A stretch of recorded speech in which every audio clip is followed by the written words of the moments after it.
ஸ்ரீ குருபியோ நமக. அனைவருக்கும் நமஸ்காரம். இன்று ஸ்ராவண சுக்லபக்ஷ சதுர்த்தி தூர்வா கணபதி விரதம் கடைபிடிக்கப்படுகிறது. ஸ்ராவண மாச மகாத்மியத்தில் சனத்குமார யோகீந்திரர் பரமேஸ்வரிடம் கேட்கிறார், ஹே பிரபு, எந்த விரதத்தால் ஈடு இணையில்லாத சௌபாகியம் கிடைக்கும், புத்திர பௌத்திர விருத்தி ஏற்படும், தனம் ஐஸ்வர்யம் எல்லாம் கிடைத்து சௌக்கியமாக வாழ முடியும்? ஹே மகாதேவா, இப்படிப்பட்ட விரதங்களுள் உத்தமமான விரதத்தை எங்களுக்கு சொல்லி அருள வேண்டும் என்று கேட்க பகவான் சொல்கிறார், 3 லோகத்தில் பிரசித்தமான ஒரு விரதம் உண்டு. அதற்கு தூர்வா கணபதி விரதம் என்று பெயர். தூர்வா என்றால் அருகம்புல். எப்படி வில்வம் சிவபெருமானுக்கு சிறப்பானதோ, துளசி என்றால் விஷ்ணுவுக்கு விசேஷமோ, தாமரை என்றால் லட்சுமி நினைவுக்கு வருவாளோ, அதுபோல் அருகம்புல் விநாயகருக்கு மிக மிக விசேஷமானது. அருகம்புல்லுக்கும் கணபதிக்கும் அந்யோன்யமான சம்பந்தம் உண்டு. சாக்ஷாத் இந்த விரதம் பகவதி பார்வதியால் அனுஷ்டானம் செய்யப்பட்டது. பார்வதி தேவி உபாசித்தே கணேசன் பிள்ளையாக பிறந்தார் என்று கணேச புராணம் உட்கல புராணத்தில எல்லாம் சொல்லப்பட்டுள்ளது.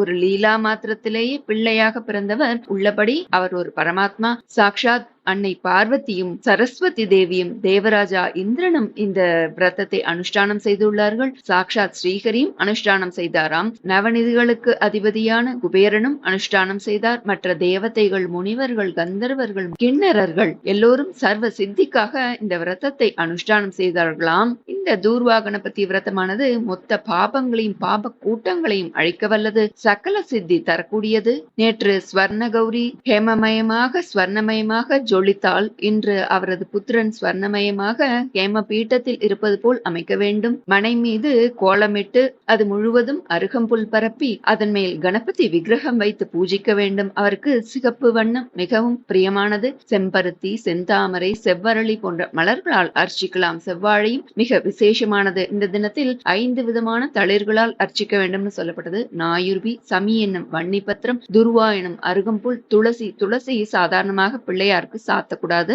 ஆனால் பிள்ளையார் சதுர்த்தியில் மட்டும் 21 பத்திரங்களில் ஒன்றாக மட்டும் வருடத்துக்கு ஒரே முறை சேர்க்கலாம். அதுபோல இந்த ஸ்ராவண சுக்ல சதுர்த்தி தூர்வா கணபதி விரதத்திலும் 5 பத்திரங்களில் 1 துளசி சேர்க்கலாம். மற்றும் 5வது வில்வம் சேர்த்து பூஜிப்பது விசேஷ பலன் தரும். ஆவாகனம் முதலான ஷோடச உபச்சாரங்களையும் 16 உபச்சாரங்களையும் அருகம்புல் கொண்டும் மனமுள்ள மலர்களையும் கொண்டு செய்ய வேண்டும். தேங்காய், அவல், வெல்லம் இயன்றவர்கள் மோதகமும் விநாயகர் சதுர்த்தி செய்வது போல் அனைத்து பக்ஷணங்களும் செய்யலாம். அது போன்று செய்து தூப தீப நைவேத்தியம் செய்து இந்த மந்திரங்களை சொல்ல வேண்டும். கணாதீஷாய நமக, உமாபுத்ராய நமக, அகநாசாய நமக. அகநாசாய நமகன நமது பாவங்களை எல்லாம் அழிப்பவர். விநாயகாய நமக, ஈஷபுத்ராய நமக, சர்வ சித்தி பிரதாயகாய நமக, ஏகதந்தாய நமக, இபவக்த்ராய நமக, மூஷிக வாகனாய நமக, குமார குரவே நமக. இந்த 10 நாமங்களை சொல்லி அருகம்புல்லால் அர்ச்சித்து பிரார்த்தித்துக் கொள்ள வேண்டும். இதை செய்பவர்களது மன விருப்பங்கள் எல்லாம் உடன் நிறைவேறுமாம். கணேஸ்வர கணாத்யக்ஷ கௌரி புத்திர கஜானன விரதம் சம்பூர்ணதாம் யாதுத்வத் பிரசாதாத் இபானன. இந்த நாமங்களை சொல்லி பூஜிப்பவர்களுக்கு அனைத்து இடையூறுகளும் விலகி எல்லா காரியங்களிலும் வெற்றி கிட்டும். இந்த கணபதி பூஜை செய்வதால் ஈஸ்வரன் மகிழ்ந்து யோகீந்திரரிடம் சொல்கிறாராம், யாருக்கு கஷ்டங்கள் நீங்கி அனைத்து நலன்களும் வேண்டுமோ அவர்கள் இதை கடைபிடிக்கலாம். இது 5 வருடம் கடைபிடிக்கணும் சொல்லப்படுறது. அடுத்து இன்று நாக சதுர்த்தி. இந்த வளர்பிறை சதுர்த்தியில் நாக சதுர்த்தி அனுஷ்டிக்கப்படுகிறது. நாகராஜாவுக்கு பூஜை செய்வது விசேஷம். முற்பிறவியில் நாம் அறிந்தோ அறியாமலோ செய்த சர்ப்ப ஹத்யாதி தோஷங்கள் நீங்கி சத்புத்திர பிராப்தி கிடைக்கும். நீர்நிலைகளின் கரையோரங்களிலோ அல்லது ஆலய வளாகங்களிலோ உள்ள கல் நாகர் திருமேனிகளை பசும்பாலால் அபிஷேகித்து மஞ்சள் குங்குமமிட்டு பூசாற்றி தூப தீப ஆராதனை செய்ய வேண்டும். வெல்லம் சேர்த்த எள்ளுப்பொடி, அரிசிமா, முளைக்கட்டிய பச்சை பயிறு, காய்ச்சாத பசும்பால், நாவற்கனிகள் இதெல்லாம் நைவேத்தியம் செய்வது சிறப்பு. அருகு, நாகலிங்கப்பூ, தாழைமடல், மல்லிகை முதலான மலர்கள் கொண்டு பூஜிப்பது விசேஷம். ஓம் அனந்தம் வாசுகிம் சேஷம் பத்மநாபம் ச கம்பளம் சங்கபாலம் தர்தராஷ்டிரம் தக்ஷகம் காளியாம் ததா ஏதானி நவ நாமானி நாகானாஞ்ச மகாத்மனம் ஷியாமகாலே படேன் நித்யம் பிரத்யக்ஷகாலே விசேஷதக தஸ்ய விஷபயம் நாஸ்தி சர்வத்ர விஜயீ பவேத். அனந்தன் வாசுகி மேஷநாகன், பத்மநாபன், கம்பளன், சங்கபாலன், திருதராஷன், தக்ஷகன் என்பது நவநாகங்கள். இந்த நாமங்களை சொல்வதால் விஷ பயம் நீங்கும், எதிலும் வெற்றி உண்டாகும். இன்று நாக சதுர்த்தி, நாளை நாகபஞ்சமி. இந்த 2 நாட்களும் அல்லது 2 நாட்களில் ஒரு நாளாவது ஸ்ரீமத் தேவி பாகவத்தில் உள்ள அன்னை மானசா தேவி கதையை கேட்க வேண்டும் என்று சொல்லப்பட்டுள்ளது. அதன் பலனாக ஒருவர் சர்ப்பதோஷம், சர்ப்ப பயம் நீங்கும். அவரது மனதில் ஏற்படும் கோபம், சோகம், குழப்பம் நீங்கி சாந்தமடையும். எந்த சூழலிலும் அறிவு, புத்தி தடுமாற்றம் ஏற்படாமல் நிதானத்துடன் செயல்படலாம். இந்த கதையை படிப்பவர், கேட்பவர் விஷ ஜந்துக்களால் அவர்களுக்கு ஆபத்துக்கள் ஏற்படாது, குணப்படுத்த முடியாத நோய்கள் எல்லாம் குணமாகும் அப்படின்னு சொல்லப்படுறது. நாம செய்யக்கூடிய செயல்களின் பலனை நாம் அனுபவிக்க வேண்டும். வினைப்பயன் அப்படின்னு அதை சாஸ்திரங்கள் சொல்றது. பிறர்க்கின்னா முற்பகல் செய்யும், தமக்கின்னா பிற்பகல் தாமே வரும்னு வள்ளுவ பெருந்தகை அதை வலியுறுத்துகிறார். அதனால நாம் எந்தவித எதிர்பார்ப்பும் இல்லாமல் நல்லதையே சிந்திக்க வேண்டும், நல்லதையே செய்ய வேண்டும், எல்லா உயிர்களிடத்திலும் அன்பு காட்ட வேண்டும் என்று ஆண்டோர்களும் இதையே சொல்கின்றனர். பரத வம்சத்துல பிறந்தவன் பரீட்சித் என்ற மன்னன் பாரத தேசத்தை ஆண்டு வந்தான். ஒரு நாள் வேட்டையாடுறதுக்காக காட்டுக்கு போறான். பகல்ல வெறு நேரம் காட்டுல திரிஞ்சுட்டு இருந்த போது உடன் வந்தவர்கள்லாம் பிரிஞ்சிடறான். தனியா போயிட்டு இருக்கான். அவனுக்கு ரொம்ப தாகமா இருக்கு. எங்க தேடியும் தண்ணீர் கிடைக்கல. அப்போ அங்க மரத்தடியில ஒரு முனிவர் தவம் பண்ணிட்டு இருக்கிறத பாக்குறான். அவர்கிட்ட போய் தாகத்துக்கு தண்ணீர் கேட்கணும்னு நினைக்கிறான். அந்த முனிவர் தியானத்துல இருந்ததுனால அவர் காதுகள்ல மன்னன் பலமுறை கூப்பிட்டும் கேட்கல. மிகப்பெரிய சக்கரவர்த்தியான தான் கூப்பிட்டும் மதிக்காம இந்த முனிவர் இருக்காருன்னு அவரை அவமதிக்கணும்னு நினைக்கிறான். அங்க ஒரு பாம்பு செத்து கிடக்கு. அதை எடுத்து அவரோட கழுத்துல போட்டுட்டு அங்க என் போயிடுறான். கொஞ்ச நேரம் கழிச்சு முனிவருடைய குமாரர் அங்க வரார். அவரும் ஒரு பெரிய தவயோகி, முக்காலம் அறிந்தவர். தன்னுடைய தந்தையோட கழுத்துல ஒரு பாம்பு செத்து கிடக்கிறத பார்த்து அதை உடனே எடுத்து போட்டுட்டு தன்னுடைய தந்தைக்கு இப்படி செய்தவர் யாருன்னு அதை முக்காலம் அறிந்தவர் இல்லையா, திரிகால ஞானி, அதை ஞான கண்ணால் தெரிந்து கொள்கிறார். தவறு செய்தவன் பரீட்சித் மன்னன்றது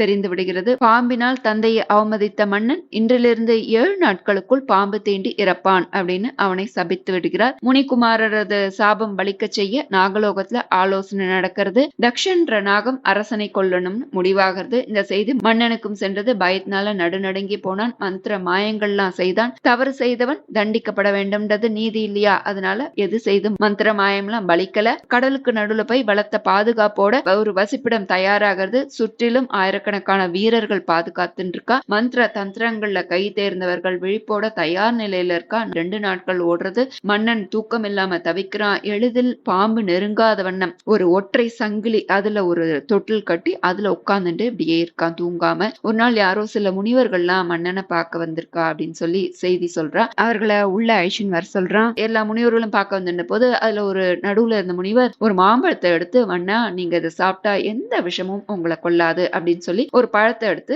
அந்த மன்னன் கொடுக்கிறார் அந்த முனிவர். முனிவர்களாக வந்தவர்கள்லாம் நாகர்கள் அப்படின்றதையும் அந்த மாம்பழத்தின் உள்ளே வண்டு வடிவத்துல தக்ஷகன்ற நாகம் அரைஞ்சிருக்கிறதையும் அங்கிருந்த யாருக்குமே தெரியல. மன்னன் அந்த மாம்பழத்தை சாப்பிடறதுக்காக கத்தியினால நறுக்கிறான். அதுக்குள்ள இருந்த வண்டு பெரிய நாகமாக மாறி அந்த ராஜாவை தீண்டி அவன் இறந்து விடுகிறான். முனிவருடைய சாபமும் பலித்தது. வந்திருந்த நாகர்கள்லாம் அங்கிருந்து மறைந்தனர். அந்த செய்தி கேட்ட பரீட்சித் மகன் ஜனமேஜயன் அங்கு ஓடி வந்தான். தந்தை இறந்ததை கேட்டு அழுது புலம்பினான். உடன் இருந்தவர்கள் அவனை தேற்றினர். ஈமக்கிரையெல்லாம் செய்ய வைத்து ஜனமேஜயனை அடுத்த மன்னனும் ஆக்கினர். தந்தையை கொன்றது ஒரு பாம்பு அப்படின்னு சொல்லி கோபம் அவனுக்கு, வருத்தம், எல்லா பாம்புகளையும் அழித்து பழிவாங்கறதுக்கு சபதம் எடுக்கிறான். மிகப்பெரிய சர்ப்பயாகம் ஒண்ணு செய்தான். எவ்வளவோ எடுத்து சொல்றா. ஜனமேஜயன் கேட்கல. அரசாணைக்கு பயந்து அந்தணர்கள் யாகத்தை செய்ய துவங்கினர். கூட்டம் கூட்டமாக யாகத்தீயில் நாகங்கள்லாம் வந்து விழுந்து சாம்பலாகிறது. பரீட்சித்தை கொண்ட தக்ஷகன்ற நாகம் பயந்து இந்திரனை போய் தஞ்சமடைகிறது. இந்திரனும் என்னுடைய சிம்மாசனத்தை நீ சுத்திக்கோ,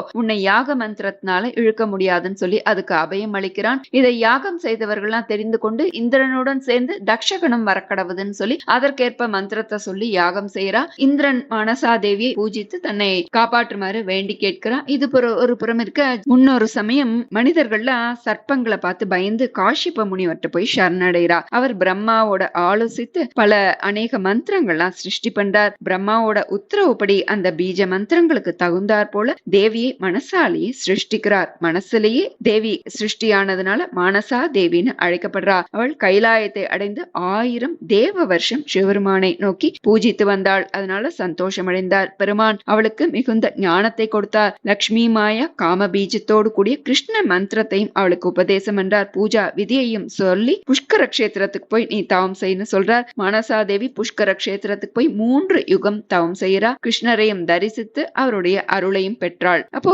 ஜரத்காருன் ஒரு முனிவர் இருந்தார். அவர் தாம் தேடி போகாமையே தனக்கு மனைவி கிடைக்கணும் அப்படின்னு சொல்லி உறுதியோட இருக்கார். இந்த மானசாதேவியின் பேரும் ஜரத்காரு. இந்த மானசாதேவியான ஜரத்காரு அந்த ஜரத்காரு முனிவரையே பிரம்மாவோட விருப்பப்படி கணவனாக அடைந்தாள். அவர் அந்த ஜரத்காருன்ற முனிவர் நீண்ட காலம் தவம் இருந்தார் இல்லையா, அதனால ரொம்ப அந்த சிரமம் தீர்றதுக்கு தன்னுடைய மனைவியின் தொடையில தலை வைத்து நித்திரை செய்கிறார். சூரிய அஸ்தமன காலம் நெருங்கிறது. பதிவிரத்தையான அவள் தன்னுடைய கணவனை நித்திய கர்மானுஷ்டானங்கள்லாம் விடாது செய்யணுமேன்னு சொல்லி அவர் எழுப்பி விடுறா.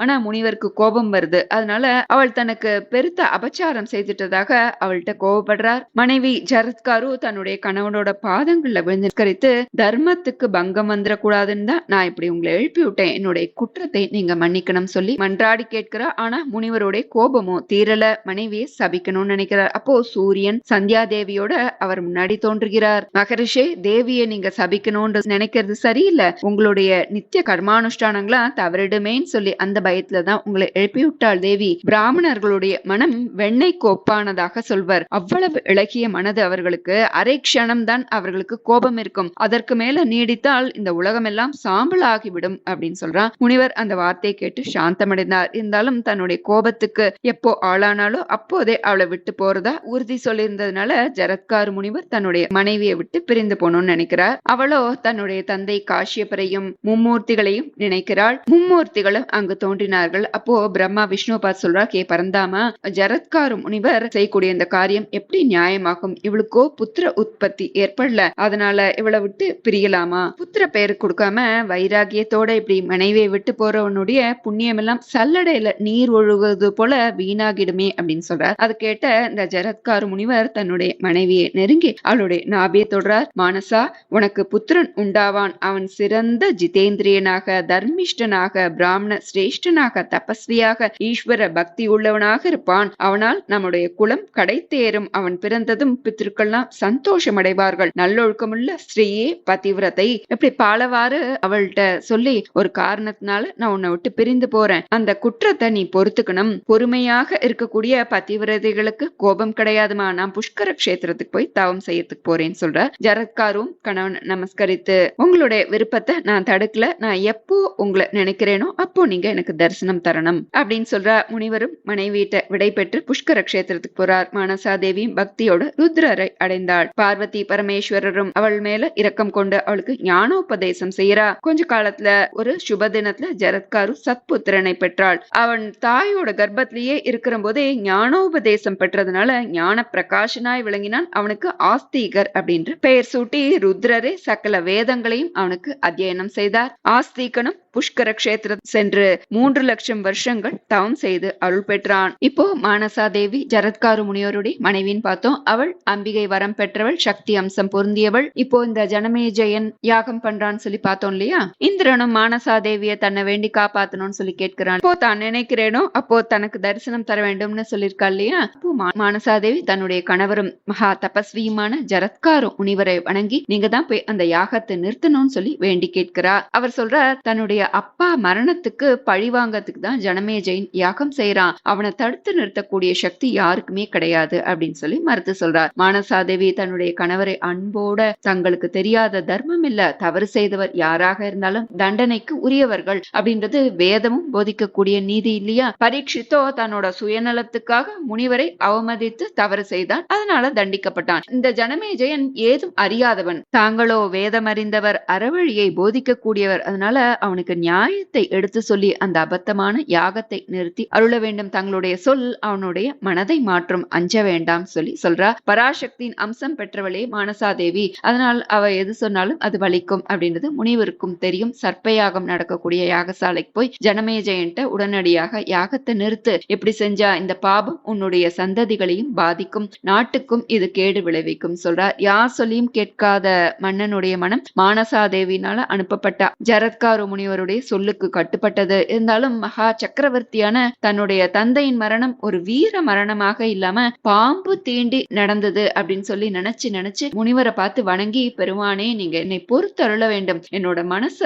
ஆறவே இல்ல, பழிக்கு பழி வாங்குறது க்ஷத்திரியர்களுடைய இயல்பு, நீங்க இதுல தலையிட வேண்டாம் சொல்லி வேண்டி கேட்கிறான். ஜரத்காரு முனிவரோ வேதங்களையும் நீதி நூல்களையும் எடுத்து சொல்லி அவனுக்கு நீண்ட அறிவுரை வழங்குறார். ஒரு முனிவரை, அதுவும் தவத்துல இருந்ததுனால தன்னை சுத்தி அவருக்கு என்ன நடந்ததுன்னே தெரியாம அறியாம இருக்கக்கூடியவரை அவமதிப்பது தெய்வ குற்றம். இந்த மகா பாவத்தை செய்த உன்னுடைய தந்தை இப்போ உயிரோட இருந்தா அறத்தின் வாய்மைக்கு அர்த்தம் இல்லாம போயிடும்பா.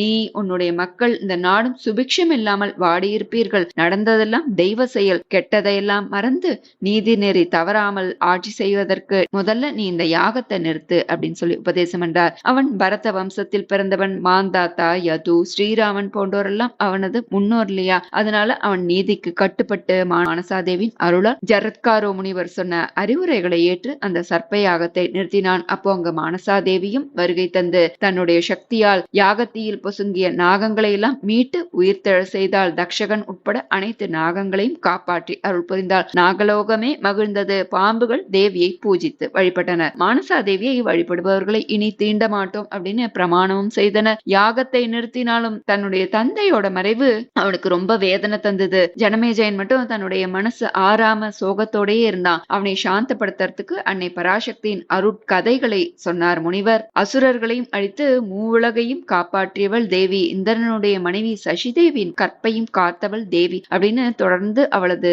சரித்திரங்களை கதைகளை எல்லாம் எடுத்து சொன்னார். இதையெல்லாம் ஒவ்வொன்றாக கேட்க கேட்க அவனது மன கோபம் சோகம் எல்லாம் நீங்கி வருத்தமெல்லாம் தீர்ந்து மனக்குழப்பம் தீர்ந்து சாந்தமடைந்தது. நவராத்திரி வழிபாட்டின் மகிமையை கேட்டறிந்தான். அன்னை ஆராதிக்க விரும்பினான். ஜரத்காரு முனிவரும் மானசாதேவியும் உபதேசிக்க மன்னன் ஜனமேஜயன் விரதம் இருந்து அன்னையை வழிபட்டு வரங்கள் பல பெற்றான். திருமணம் செய்து கொண்டு புத்திரபாகியம் என சகல மங்களங்களும் பெற்று நல்லாட்சி புரிந்தான். இந்த வரலாறானது பல விஷயங்களை நமக்கு உணர்த்துவதாக ஸ்ரீமத் தேவி பாகவதம் என்ற நூலில் அமைந்துள்ளது. எக்காரணம் கொண்டு பெரியோர்களையும் பெற்றோரையும் வழிகாட்டும் குருநாதர்களையும் வேதம் கற்றவர்களையும் அறிஞர்களையும் அவமதிக்க கூடாது. நியாய தர்மங்களை சீர்தூக்கி பார்க்காமல் கோபத்தாலும் அவசர புத்தியாலும் மதியிழக்க கூடாது. எந்த உயிரையும் துன்புறுத்த கூடாது. இதையெல்லாம் ஏற்று நல்வழியில் வாழ்ந்தால் நமக்கும் நாம் வாழும் நாட்டிற்கும் நல்லது. எந்த சூழலிலும் அறிவு தடுமாற்றம் ஏற்படாமல் நிதானத்துடன் செயல்பட இது போன்ற அன்னையின் சரித்தங்களை படித்து கதைகளை கேட்க வேண்டும். இந்த கதையை படிப்பவர்க்கு கேட்பவர்க்கு விஷ ஜந்துக்களால் ஆபத்துக்கள் ஏற்படாது. குணப்படுத்த முடியாத நோய்கள் குணமாக ஸ்ரீ மானசாதேவியை வழிபடுபவருக்கு நாகதோஷம் நீங்கும். ஹரித்வாரில் கங்கை கரையில் தனி கோவில் கொண்டு அருள் பாலிக்கிறாள் ஸ்ரீ மானசாதேவி. அவளது 12 நாமங்கள் சக்தி வாய்ந்தது. காஷ்யப முனிவருடைய மனதிலிருந்து தோன்றியவளாதனால் மானசாதேவி என்று அழைக்கப்படுகிறாள். கட்டை போல் இருந்தால் அவள், அதனால் அவளை பார்த்து ஜரத்காரு என்றாராம் பரமாத்மா. அதனால் அவளுக்கு ஜரத்காரு என்ற நாமம் உண்டானது. பரமாத்மா அவளுடைய கோரிக்கை ஏற்று அனுகிரகித்தா. அத்துடன் அவளை அனைவரும் பூஜிக்கும்படி செய்தா. அதனால் அவள் விஸ்வ பூஜிதா என்று அழைக்கப்படுகிறாள். சகல லோகத்தவரும் அவளை பூஜித்து ஜகத் கௌரி என்று கொண்டாடினார்கள். சிவனுடைய சிஷ்யை ஆதனால் சைவை என்று அழைக்கப்படுகிறாள். விஷ்ணு பிரியை ஆதனால் வைஷ்ணவி என்று அழைக்கப்படுகிறாள். பரீட்சித் ராஜனுடைய யாகத்தில் சர்ப்பங்களை ரட்சித்ததால் நாகேஸ்வரி நாகபகினி என்றும், விஷத்தை போக்கும் வல்லமை உள்ளவளாதலால் விஷஹரி என்று அழைக்கப்படுகிறாள். ஈஸ்வரனிடம் சித்த யோகம் அடைந்ததால் சித்த யோகினி என்று அவள் சொல்லப்படுகிறாள். ஆஸ்திக முனிவருக்கு தாயானதால் ஆஸ்திக மாதா என்று அழைக்கப்படுகிறாள். ஜரத்காரு முனிவருடைய பிரிய பத்னி என்பதால் ஜரத்காரு பிரியை என்று பெயர் பெற்றாள். ஜரத்காரு, ஜரத்கௌரி, மானசா, சித்த யோகினி, வைஷ்ணவி, நாகபகினி, சைவி, நாகேஸ்வரி, ஜரத்காரு பிரியா, ஆஸ்திக மாதா, விஷகரி, விஸ்வ பூஜிதா என்ற இந்த 12 நாமங்களை யார் பூஜா காலத்தில் சொல்கிறாரோ அவரது வம்சத்துக்கே சர்ப்ப பயம் இல்லை. இந்த நாமங்களை தினசரி சொல்பவர்களை கண்டால் சர்ப்பங்கள் விலகி ஓடும். இதனை 10 லட்சம் முறை ஜபிப்போருக்கு மந்திர சித்தி ஏற்படும் அப்படின்னு சொல்லப்படுது. அன்னை கூறியதான துவாதச நாமத்தை யார் பக்தியுடன் சுத்தமாக 5 லட்சம் முறை ஜபிக்கிறாரோ அவர் தன்வந்திரிக்கு சமமாக விளங்குவார் அப்படின்னு சொல்லப்படுது. இந்த நன்னாளில் நாம் மானசாதேவியின் துவாதச நாம ஸ்தோத்திரம் சொல்லி பலன் பெறுவோம். ஜரத்காரு ஜகத் கௌரி மனசா சித்த யோகினி வைஷ்ணவி நாகபகினி சைவி நாகேஸ்வரி ததா ஜரத்காரு பிரியா ஆஸ்திக மாதா விஷஹரிதி ச மகாஞானயுதா சைவ சா தேவி விஸ்வ பூஜிதா. द्वादशैतानि नामानि पूजाकाले च यः पठेत् तस्य नागभयं नास्ति तस्य वंशोद्भवस्य च नागभीते च शयने नागग्रस्ते च मन्दिरे नागभीते महादुर्गे नागवेष्टितविग्रहे इदं स्तोत्रं पठित्वा तु मुञ्चते नात्र संशयः नित्यं पठेद्यः दृष्ट्वा नागवर्गः पलायते नागौदं भूषणं कृत्वा स भवेत् नागवाहनाः नागासनो नागतल्पो महासिद्धो भवेन्नरः इति मनसा देवी द्वादशनामस्तोत्रं सम्पूर्णं. ஸ்ரீகுருப்யோ நமः. நாளை சுக்ல பஞ்சமி, கருட பஞ்சமி. உடன் பிறந்த சகோதரர்களின் நலனிற்காக விஷ ஜந்துக்களால் தீங்கு ஏற்படாமல் இருக்க பெண்கள் இதை அனுஷ்டிப்பர். கருடன் பஞ்சமியில் பிறந்ததாக ஐதீகம். வீட்டில் கருடனுடன் கூடிய மகாவிஷ்ணு படம் இருந்தால் அதற்கு துளசி காய்ச்சாத பசும்பால் சித்திரான்னம் வைத்து நிவேதனம் செய்து கருட மந்திரத்தை 77 முறை சொல்ல சகல சௌபாகியம் உண்டாகும். ஓம் தத்புருஷாய வித்மகே ஸ்வர்ணபக்ஷாய திமகி தன்னு கருட பிரச்சோதயாத். நாம் தெரிந்தோ தெரியாமலோ சர்ப்பங்களுக்கு செய்யும் வினைகளால் ஏற்படும் தோஷங்கள் இவ்விரதம் மூலம் நீங்கும். சர்ப்பங்கள் காணும் போதே பயப்படும் கருட பகவானை இந்த நாளில் வணங்கிட சர்ப்ப தோஷங்கள் நீங்கும் என்பது ஐதீகம். அனைவரும் இந்த தினத்தில் இந்த மந்திரங்களை சொல்லி பூஜித்து பலன் பெறுவோம். அடுத்த பதிவில் பார்க்கலாம். நல்லதே நடக்கும். நமஸ்காரம்.